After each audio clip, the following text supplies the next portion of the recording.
Sebelum melanjutkan, jangan lupa subscribe dulu, terima kasih. Bab 43 menjual. Setelah beberapa saat, Luye sedang duduk di sebuah bilik. Ada layar di sekelilingnya untuk menghalangi mata yang mengintip. Ban Sisiu telah menghilang. Namun, sebelum pergi, dia meminta Luye untuk menunggu di sini. Saat dia berbisnis, jika dia punya instruksi lain, dia bisa membunyikan bel di samping dan seseorang akan datang menyambutnya. Ada sepoci teh yang sudah dimasak di atas meja, dan Luye menuangkan secangkir untuk dirinya sendiri. Setelah menyesapnya, dia langsung menunjukkan ekspresi terkejut, karena teh ini sepertinya bukan teh biasa, meski tidak banyak, tapi memang ada. Penemuan ini membuat Luye semakin sadar akan sumber daya keuangan yang besar dari aliansi pedagang Tianji. Ini hanyalah teh untuk menjamu tamu. Siapa yang tahu berapa banyak yang akan dikonsumsi dalam sehari? Mau tidak mau membuat keributan seperti itu. Dia banyak minum, dan setelah minum dari panci, tidak ada yang datang menyambutnya. Luye tidak terburu-buru dan dengan lembut menggoyangkan bel di sampingnya. Segera, seorang pelayan dari aliansi pedagang Tianji masuk. Apa instruksi Anda, tamu? Luye menunjuk ke panci kosong di atas meja, isi ulang. Pelayan itu tertegun sejenak, tapi dia menjawab dengan cepat dan cepat menemukan isi ulangnya. Apa arti cangkir itu? Dia mengerucutkan bibirnya dan tersenyum, mengambil panci yang kosong dan berjalan keluar.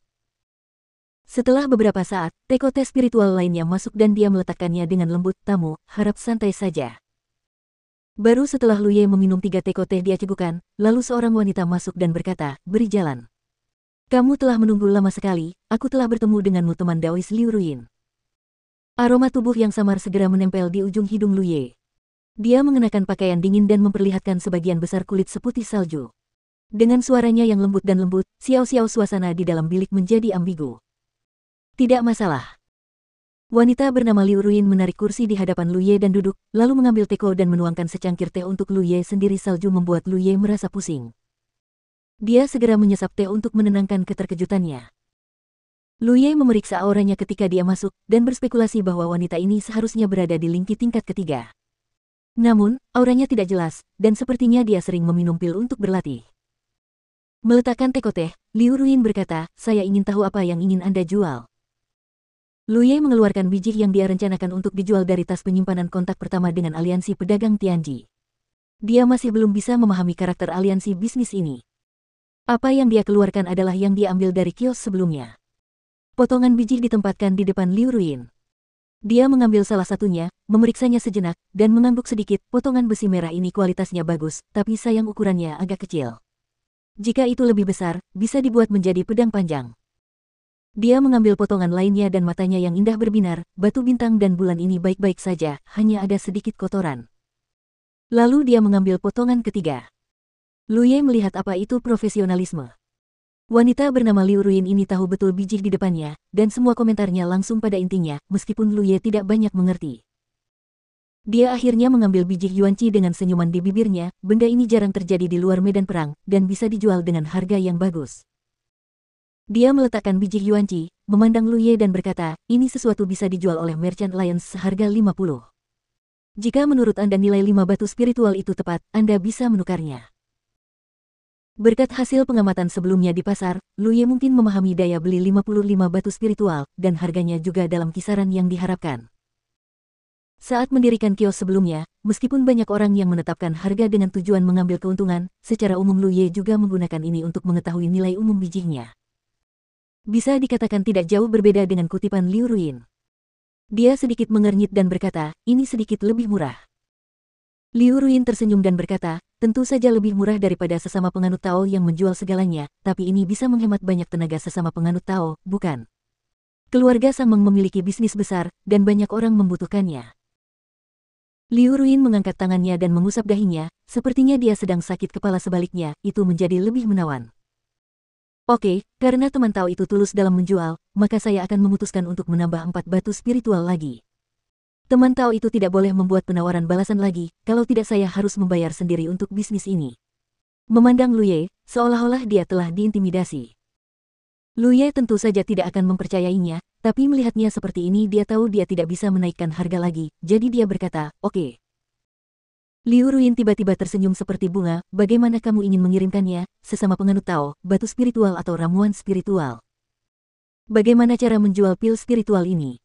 Lu Ye bertanya, sedikit terkejut karena pil itu bisa dikirimkan dengan pil spiritual. Dia awalnya berencana membeli pil spiritual setelah meminum pil spiritual batu, tapi kemudian dia memikirkannya, banyak biksu tingkat rendah yang seharusnya seperti ini, Tianji metode penyampaian Merchant Alliance tidak diragukan lagi menghemat formalitas. Sebotol berisi 9 pil pengawet roh dihargai 10 batu roh. Lu Ye mengerutkan kening dan berkata, jangan membodohiku. Mereka hanya menjual 1 batu roh cepat di luar. Mengapa harganya lebih mahal untukmu? Menjelaskan, meskipun semuanya adalah pil pengumpul roh, kualitas pil roh yang dihasilkan oleh ramuan yang berbeda-beda. Para alkemis yang menyempurnakan pil pengumpul roh di Merchant Alliance semuanya adalah biksu yang sangat terampil, tetapi bukan mereka yang di luar yang bisa bersaing dengan mereka. Jika Anda tidak percaya, Anda dapat membeli beberapa dan membandingkannya, dan Anda dapat merasakannya. Terlebih lagi, jika memang ada masalah dengan kualitas ramuan aliansi Sang, tidak akan ada masalah. Begitu banyak biksu yang datang ke aliansi Sang untuk membelinya. Mengangguk, apa yang Anda katakan masuk akal. Kalau begitu bawakan 5 botol ramuan dan berikan saya batu spiritual yang tersisa. Oke. Liu Ruin mengangguk, berdiri dan berkata, rekan Tao, mohon tunggu sebentar. Berbalik, dia memutar pinggangnya dan meninggalkan kompartemen, lalu kembali dengan cepat, mengeluarkan 5 botol dan 4 batu spiritual dan meletakkannya di depan Lu Ye. Ini adalah barang milik sesama Tao. Setelah menghabiskan uangnya, masing-masing dari mereka memasukkan barang-barang itu ke dalam sakunya masing-masing. Tas penyimpanan. Sebelum Lu Ye bangun, Liu Ruin berkata, ini sudah larut. Apakah rekan-rekan Tao punya tempat untuk beristirahat? Ketika dia bertanya, Lu Ye tiba-tiba teringat sesuatu. Sepertinya tidak ada akomodasi seperti penginapan di kota ini, setidaknya dia tidak melihatnya tiba. Melihat ekspresi Lu Ye, Liu Ruin mengerti di dalam hatinya dan berkata, ada sebuah penginapan di atas lantai 3 aliansi pedagang. Anda hanya perlu 1 batu spiritual untuk menginap selama 1 malam. Ini memastikan bahwa sesama penganut Tao tidak akan diganggu dalam istirahat dan latihan mereka. Selain itu, dia mencondongkan tubuh ke dekat telinga Lu Ye dan menghembuskan napas seperti anggrek, jika sesama teman Tao memiliki kebutuhan lain, kita dapat memuaskan mereka. Panggil saja pramugara di sana. Saya bukan orang seperti itu. Pada saat yang sama, saya diam-diam terkejut bahwa aliansi bisnis Tianji ini benar-benar melakukan semua jenis bisnis. Liu Ruin sering melihat orang-orang seperti Lu Ye, jadi dia berpura-pura tidak mendengar apa yang dia katakan, dan berkata dengan nada lembut, saya mengundurkan diri sekarang.